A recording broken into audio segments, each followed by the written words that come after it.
भी छोड़ने का फैसला किया। सर, देश में वीरेंद्र शास्त्री की जो यात्रा निकली उसके बारे में आप क्या कहेंगे सनातन को लेकर? पहली बात तो कोई किसी भी धर्म का यात्रा निकाले उससे हमें कोई परहेज नहीं,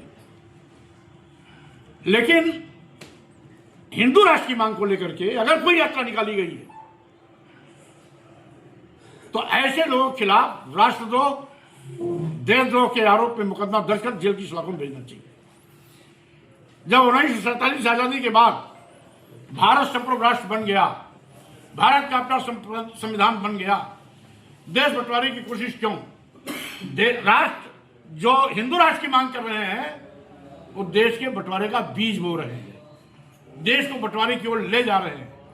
एक बार यही मांग हिंदू महासभा ने 1919 में उठाई थी, जो 1939 में परवान चढ़ी जब वीर सावरकर उसके राष्ट्रीय अध्यक्ष बने, और वीर सावरकर 1947 के बाद उनके जो उत्तराधिकारी आए उनके ही कार्यकाल में देश आजाद हुआ, और हिंदू महासभा के दबाव में उसमें इस देश का बंटवारा हुआ।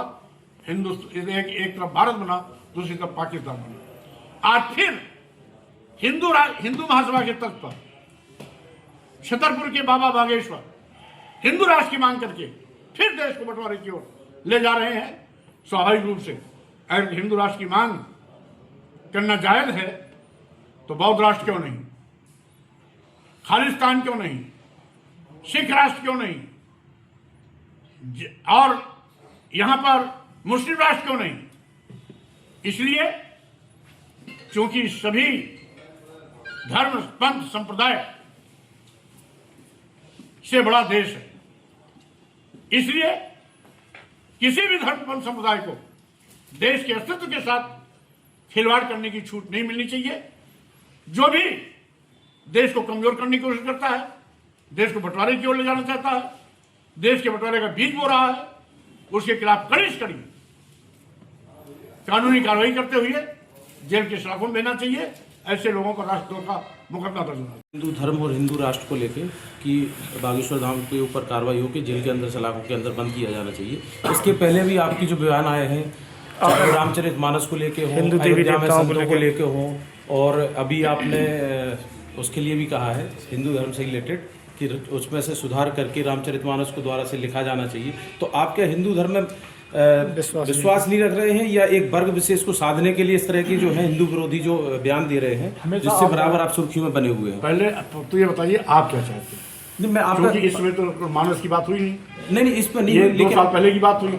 अभी उसमें आपके ऊपर कोर्ट के द्वारा हिंदू धर्म पर बात नहीं हुई, अभी हिंदू राष्ट्र की मांग करने वालों के खिलाफ कार्रवाई की बात हुई। हाँ, आप तो बयान जितने रहे हैं सर, तोड़ मोड़ करके नहीं, तोड़ मोड़ करके फिर 2 साल पहले पीछे मत ले जाइए सर। उस मामले में अभी उसी मामले में आपके ऊपर FIR के आदेश हुए थे, कई जगह आपको काले झंडे दिखा के विरोध किया गया, तो उस पर पक्ष जानना हम लोग का जरूरी है कि आप क्या हिंदू धर्म में विश्वास नहीं रखते हैं? जो आदेश हुए थे माननीय सर्वोच्च न्यायालय ने उस पर रोक भी लगाई है, आपको भी मालूम है। हाँ, और एक चीज, दूसरी चीज, जो भी शक्तिशाली होता है लोग उसको काले झंडे दिखाते हैं, नहीं, इसलिए मैं उसको अन्यथा नहीं लेता हूँ। ये दूसरा पहलू होगा। ये चाह रहा हूँ ये लोकतंत्र का दूसरा पहलू। आपके बयान जो रहते हैं वो ज्यादातर हिंदू धर्म या हिंदू ग्रंथ जो है उनके खिलाफ रहे, तो आप हिंदू धर्म जानते हैं ना हिंदू ग्रंथ जानते हैं। अच्छा। मैं जब भी बोलता हूँ ढोंग, ढकोसला, पाखंड और धर्म के नाम पर जात विशेष को अपमानित करना, नीच कहना, अधम कहना, देश के महिलाओं, दलितों, आदिवासियों, पिछड़ों को अपमानित करना, ये धर्म नहीं। रामचरितमानस में जो लिखा गया है, मतलब आपने उसमें कहा है कि संशोधन करके उसको फिर से लिखा जाना चाहिए, तो क्या आप रामचरितमानस जो लिखा है उसको नहीं मानते? मैं नहीं मानता।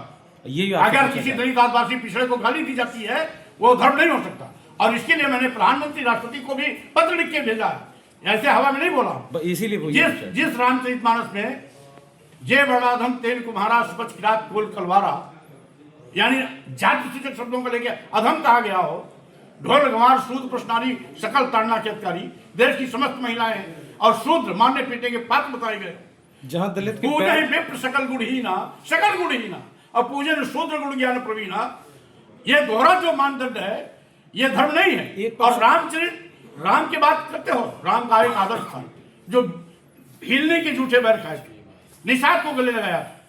बाबा तुलसीदास तो कल पैदा हुए थे, राम जी तो हजारों साल पहले पैदा हुए थे। तो राम के चरित्र को तुलसीदास ने तोड़ मड़ोड़ कर स्वार्थ में, अपनी सुख शांति के लिए लिखा है।